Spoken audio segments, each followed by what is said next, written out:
¿Sabía usted que el arroz blanco es realmente beneficioso para su piel? Esto se debe a que el arroz es rico en un ácido llamado escualeno que limpia la piel y ayuda a su cuerpo a producir colágeno, lo que ayuda a que su piel mantenga una apariencia saludable y brillante. El escualeno también puede reparar y proteger su piel de cualquier daño del sol, ya que el daño solar puede causar arrugas. El arroz puede ayudar a que su piel vuelva a la vida. Haga una mascarilla con arroz para desaparecer las arrugas y hacer que su piel se vea muy bien.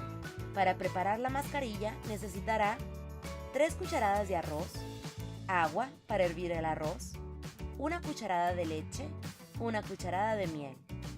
Direcciones: hierva el arroz y cuélelo. Separe en un recipiente el agua con la que hirvió el arroz. Añada la leche caliente en el arroz y mezcle. Agite bien la mezcla. Añada miel.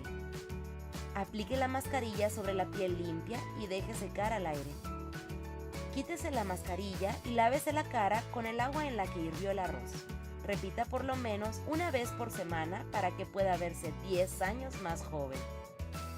Consejos: guarde su agua de arroz en el refrigerador durante máximo 3 o 4 días. Después, deséchela. Utilice el agua de arroz 2 veces al día, por la mañana y por la noche, como loción facial.